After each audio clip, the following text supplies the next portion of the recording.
You are listening to the Techie Leadership Show with Bogdan and Andrei.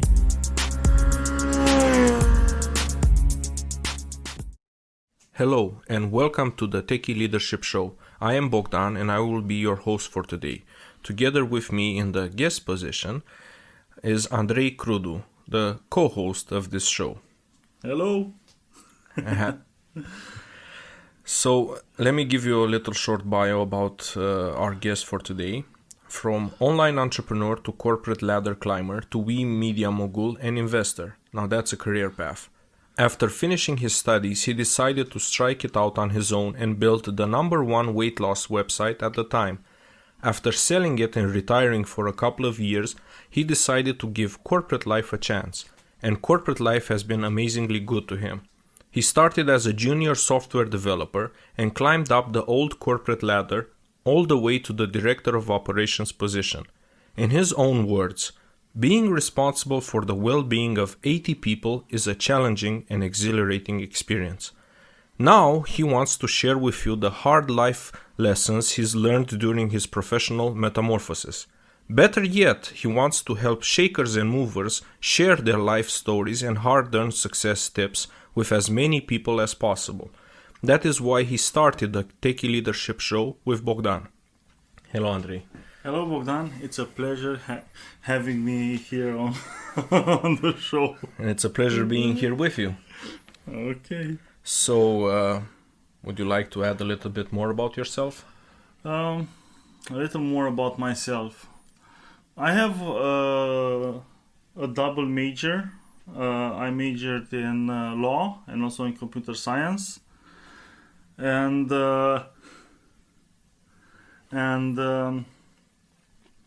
at heart, I've always been a techie. I had to do the major in law because my parents really wanted me to be a lawyer.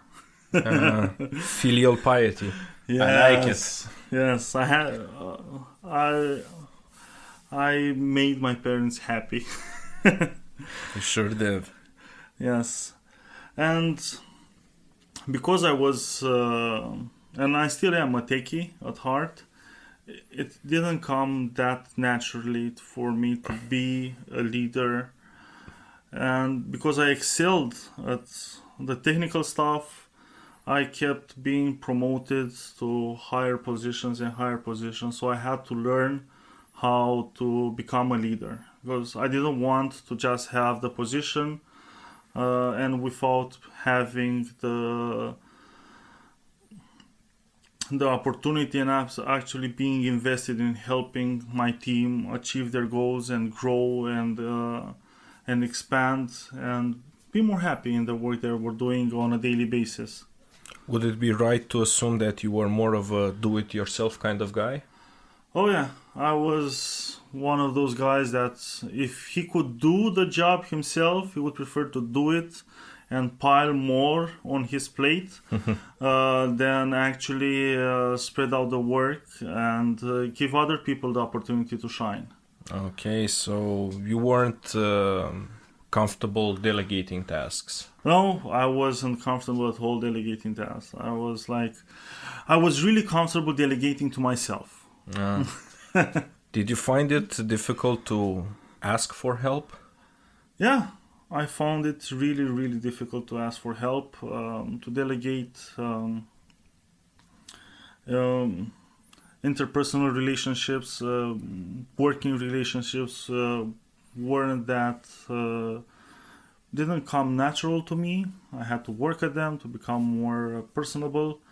So it's been a growth experience and I'm really grateful for all the wonderful people I got to work with that helped me grow and I shared a part of my life with them.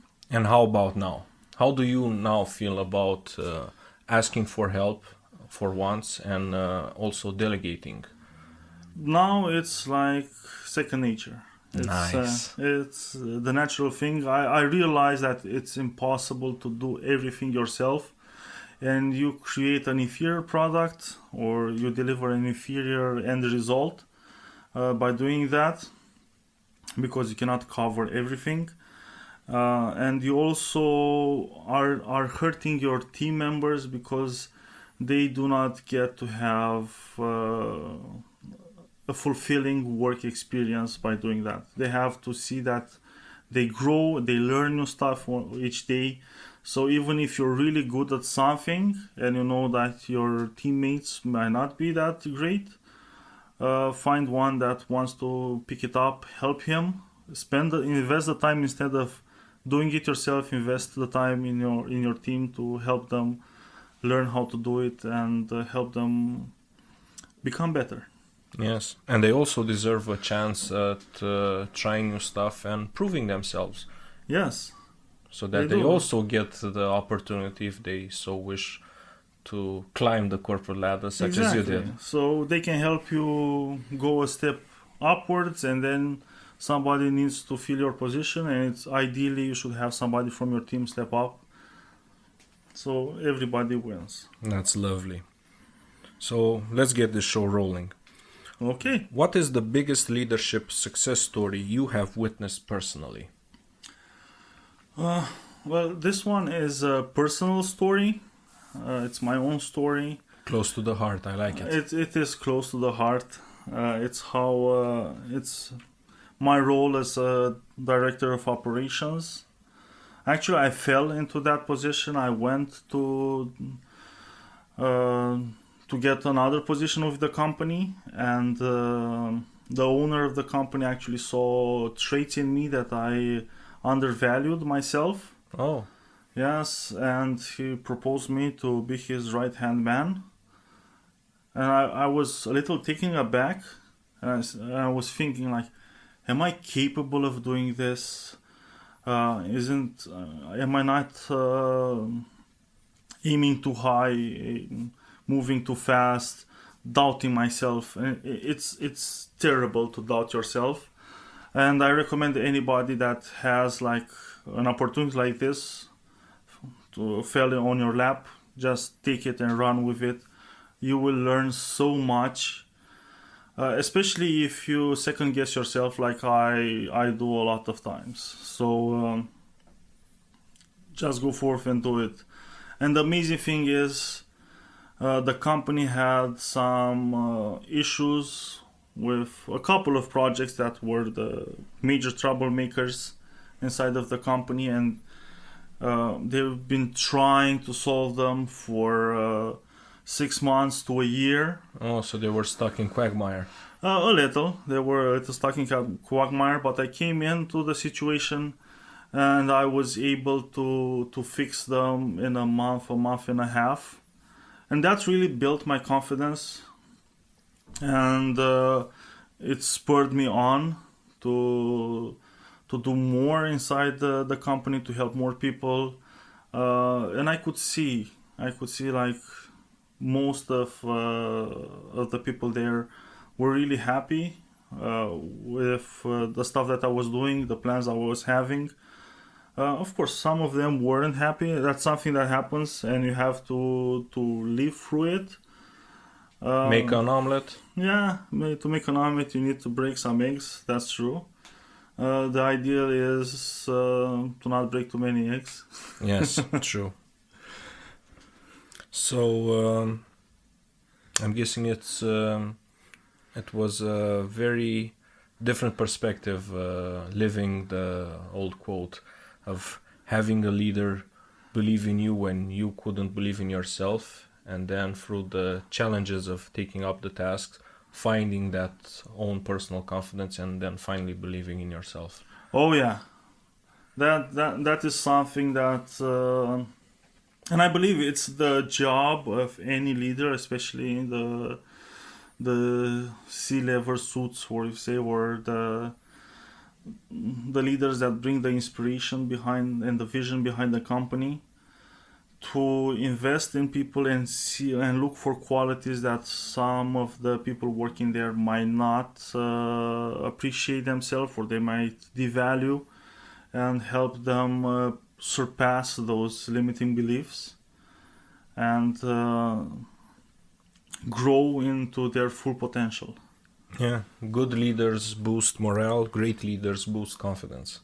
Yes, It's true. It is true. Well, now that we've heard your success story, can you share with us what you believe to be the biggest leadership fail you have had the unfortunate experience of witnessing? Leadership failures and failures in general. So many to choose from. But if I have to choose the biggest, it will have like to be at another company that I worked. I had the opportunity to start a project on the side. I found out during a meeting that one of the biggest clients we were trying to acquire as a company, they tried to do a project in-house. They spent a boatload of money and a boatload of time, and they weren't capable of delivering. They failed? Yes, they failed, and they really wanted that project. I'm guessing this was a big company. It was a Fortune 500 company. Oh my God. Yeah, really big in their field. I think they're actually a Fortune 100 company. It doesn't matter. And I started working on the side, creating a minimal viable product as a proof of concept that it can be done. I had an idea how to achieve it, and I made it work. I showed it to to the company, and they said, "Oh my God, this is awesome! You're working full time on this from now on." And because this is our future as a company. Okay. Due to that project, the company basically doubled in size in around 1 year, with perspectives to grow even more. Got the big company as a client, and several other companies that were looking for the same solution, and they couldn't figure out how to do it themselves. And everything was good. So you might be asking yourself, what is the failure in this? Yeah. That was going to be my next question. Well, the failure here is don't promise stuff and then not deliver on it. And what I'm meaning here is the owner of the company, he was selling the Silicon Valley dream. Okay. If you work hard, if you provide value for the company, you will get shares in the company. You will get to move up. You will get more vacation. Bonuses. So he was talking the talk that you will be appreciated if you do the work and you really care about the company and you bring value. Out of his own initiative? Out of his own initiative. So he wasn't pressured to promise these things. So he wasn't pressured. Nobody was asking him to do that stuff, but he was constantly talking about this. Question. Did he ever deliver? Well, just a second. I'm getting to that part. So, I delivered with my team the project, and then it came time to basically had the annual review to discuss about what happened. Then I went like with big expectations and looking really forward for the meeting with the company owner. Face to face? Face to face, yes. And that's when basically the bottom fell out. He didn't even show to the meeting.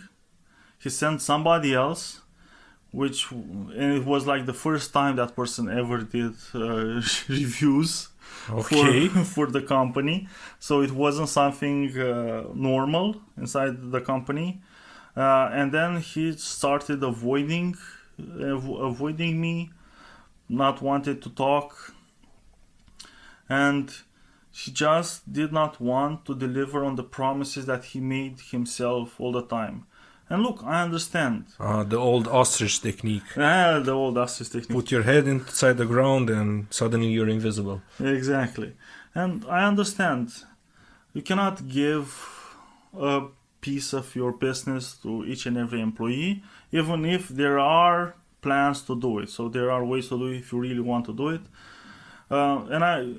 Yes, if an employee is coming and is doing his job, and only his job, it doesn't bring like really big growth and changes your business in scale and size and brings new ideas that really help it grow, okay, maybe you can give that person just bonuses or an extra vacation or a pat on the back, which would have been good. I would have taken that also.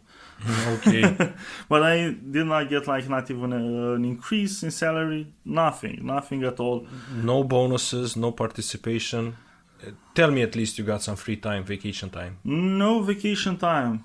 And I hadn't taken my any God. vacation time until then because then I was really excited about the project and I was invested everything on it.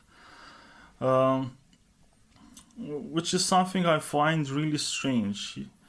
If you have a person that works on his own time and invests his own time and money, because I bought courses, I spoke with people, reached out to people to solve difficult technical problems, because it wasn't an easy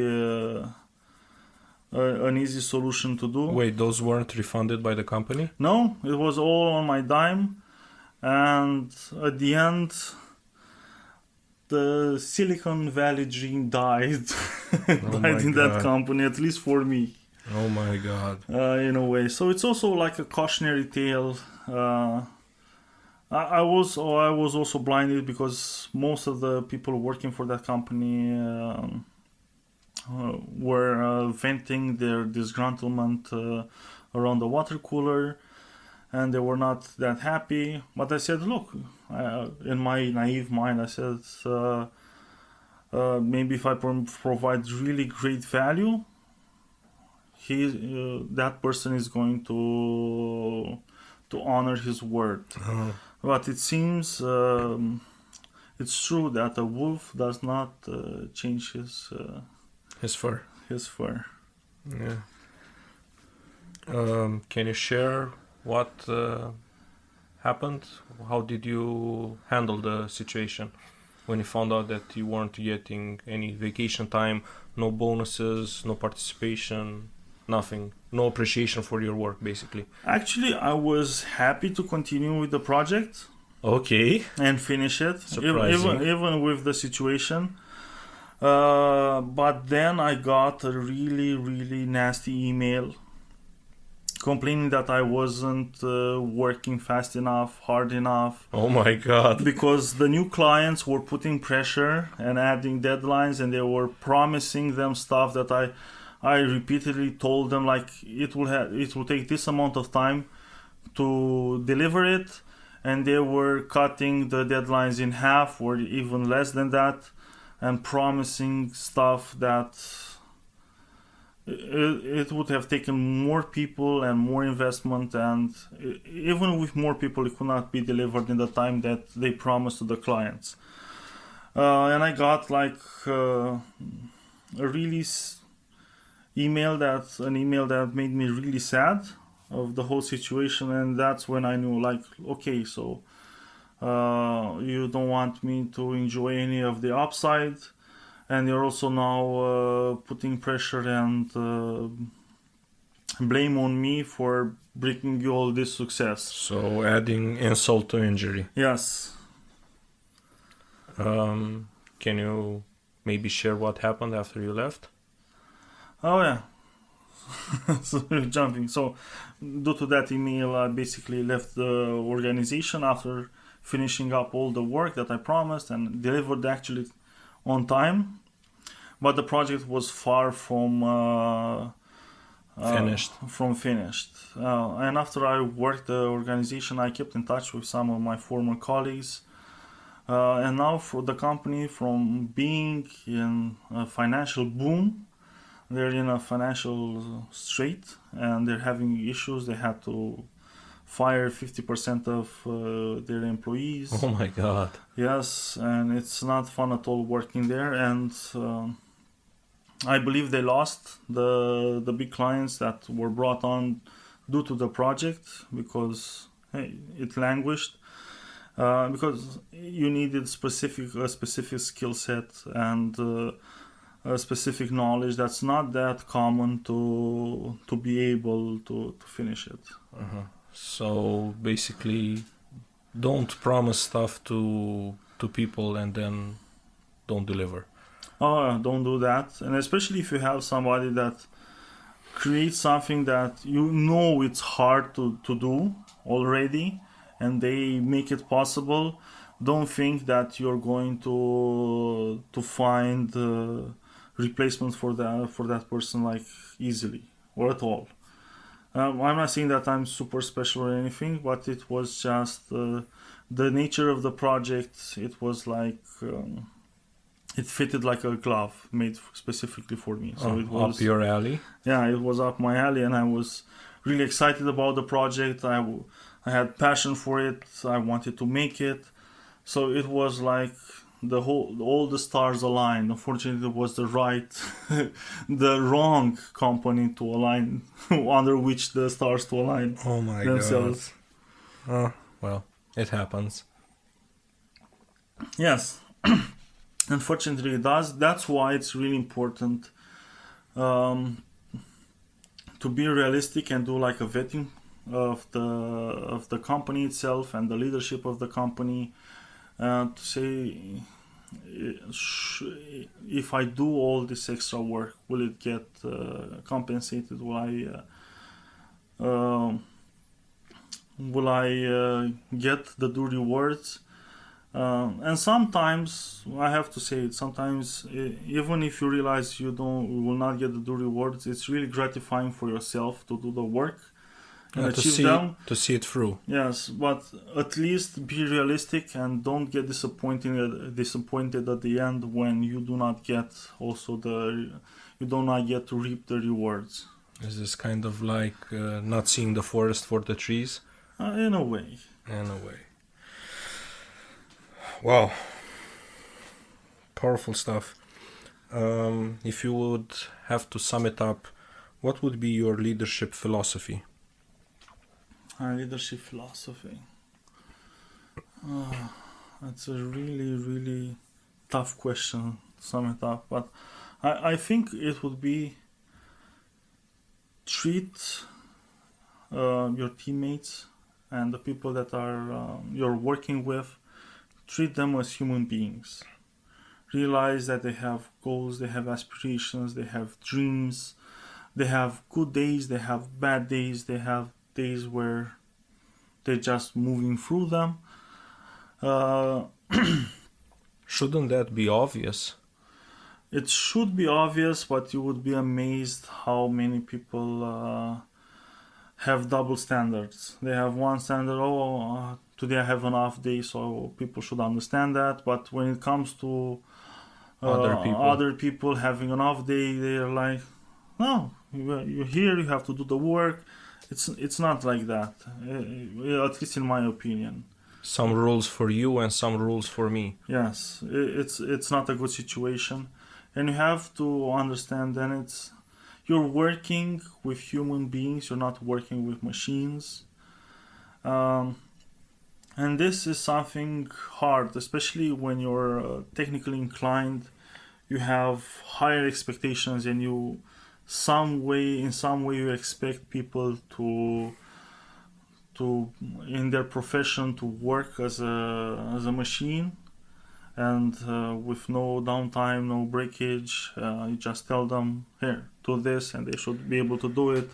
But it's not like that. I learned that one myself. Yes. Nope. Something we all have to learn, and it's good.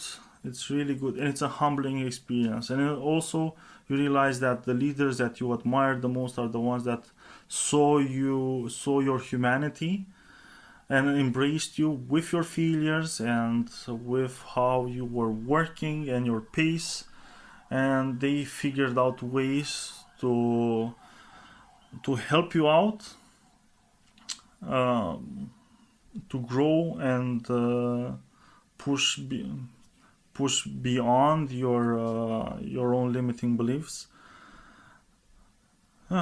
So just realize that you're working with humans and it's not perfect.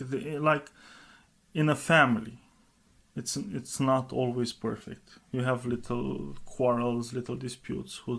Who's going doing the dishes? You haven't done the dishes in a long time. Yeah, butting heads. Yeah, butting heads. So don't expect, like in a family where people actually love each other and they Share the same boat. and they share the same boat.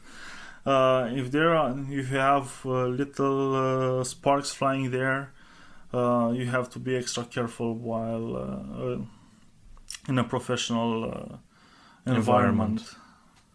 Yeah, so basically be more understanding of people. Yes. They're human beings as well. They have good traits, bad traits, flaws. Yes. People are very similar, but at the same time, they have their own unique characteristics, and you need to take those into account. Yes. Okay. Can you please share with us 3 leadership tips you have for aspiring leaders? It's it will be like the old. It would be like communication, something like that. Learn to communicate, because it's not just going to help you in your job. It's going to help you everywhere else. It's going to help you in your personal life. It's going to help you when you want to get a new job, when you want to, whatever you want to do. You cannot achieve it alone. It's really, really hard to go at it alone. And it always is more fun and more pleasurable if you work towards a goal with other people. And to be able to do that efficiently and in a pleasant way, you have to be able to communicate. So first learn to communicate rather than be silent. And I'm guessing secondly, learn to communicate coherently. It's not being coherent, or it's about being able to express your ideas and what you're trying, your vision, and what you're trying to achieve in a way that people get involved in it and they see the big picture, they realize, and being able to discuss the same idea differently with several people, because each person has a different way of thinking, a different background, so you need to tailor make your message for each person individually. And it's not just when speaking. When I say communication, it's everything. It's the written form. You have to be able to write emails, letters, reports, whatever you're writing. You have to be able to put the right words on the paper to get a desired result that you want. And I've seen really, really terrible emails that caused more problems than solved. And they were long emails, they weren't short emails. And at the end of the email, you were more confused than at the beginning of it. Were they rants or were they well-intentioned? No, they were well-intentioned. They read really professionally, but it's like you read a 1,000 words of nothing. Grammatically correct, but no message. No message, no nothing. It actually created more unclarity and lack of clarity than you had before. So learn to communicate. Secondly, I would have to say, take chances, take risks, be bold. You will never be prepared for the next step in your career. If you wait to the moment you feel like you're ready, probably it already passed you. Always when you have a new opportunity to step in a new position in the direction you want to go, for God's sake, do it. Because you will learn more, even by failing in that position. You will learn more than by taking more time to learn and improve yourselves and find out exactly how to be stellar at it. So the best way to ride a bike, to learn how to ride a bike, is to Ride the bike. ride a bike. Exactly. Can- And it's funny because what you presuppose that you need to do the job, you might be right like in 30% of the cases, but 70% it will be totally off field, something that you would have never known that you needed unless you actually did the job. So it's something that it works like that. At least in my experience, in everything I ever did, is I went in with one idea and I came out with 3 different ideas of it. That's good. And the last one would be, as I said, be a human being and realize that you're working with human beings and adjust your expectations to that. What about employees who work on the production line with robots? Well, you can have high expectations of the robots, but not of the employees working on the production line. They're also going to have like slow days when something might have happened at home, and they might not be as productive, and you need to talk to them, soothe them, get their spirits up. And that's a way to solve the bottlenecks that are created by emotions. So be human and, more importantly, act human. Yes. Okay. And this is my favorite question. What is the book that had the most profound impact on you? So many books. I've read so many books. But the one that had the most profound impact on me, it's a book by Al Rice and Jack Trout. And it's a book that it's pretty hard to find. I see you have it in your hand now. Oh, I have it in my hand, yes. It took me close to a year to get a copy of it. And the authors are mainly known for their books on marketing and business. But this book is called Horse Sense. The key to success is finding a horse to ride. And I know it sounds like an equestrian book, and I am sure that a lot of people, that hobbyists that love horses, probably bought this book and were really disappointed by the content of it, because it has nothing to do with horses. It's more of a metaphor for the content that they are going through inside the book. What is the book about? So the book is about how to have success, Okay. and how to maximize your chances of success. And it basically goes through this, and the main idea of the book is that actually your network, the people you know, have the highest influence on your success level. Okay, so And the lowest chance of success is going at it alone. so riding no horse, riding yourself. Yes, riding yourself, as they put it. I guess that's the way you ride yourself into an early grave. Yes, you're not going to be happy, and you'll have to work so hard to achieve success. Now, in this book, the best and easiest and fastest way to success is if your family is rich and has the success you want, or might not be rich, but for example, they're famous actors, or not famous. Let's say Well off. actors. If your family is well off. Is well off, yes. Then getting involved in the family business is the fastest way to achieve the same level of success as your family. So being born well off is the best way to ensure Yes. that you are well off in life. Isn't that obvious? It should be obvious, but it's not. And they go like through the process, like embrace. If your family has certain opportunities that are open to them, but would be closed like to 99% of the population, embrace them, use them to go forward, and enjoy that success. quick question. So you mentioned that the book talks about how important it is to leverage your connections, not do it alone, and build a trusting and capable network, so to say.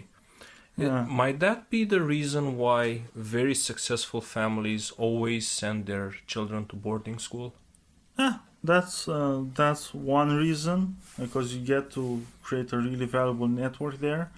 But the main idea that I got from the book is, if you want to be successful, align yourself with successful people, with people that have the kind of success that you want to have, and you are more likely to achieve it. Okay, So don't go at it alone.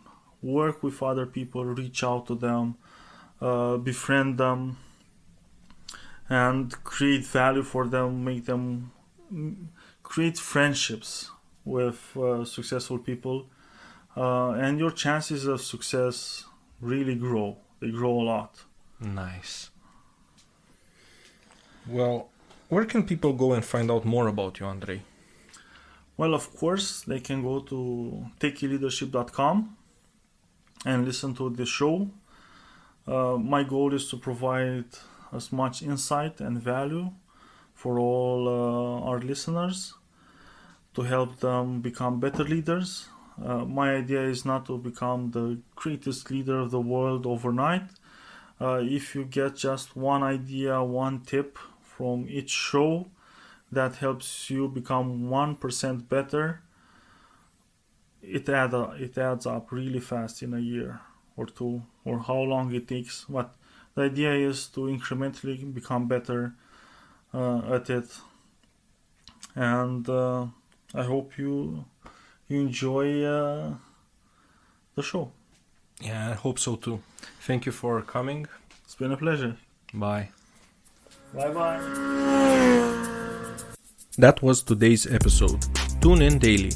Rate, like, subscribe, and share, please. Oh, you can find further info and materials in the show notes on techyleadership.com, including links to the guest book recommendations.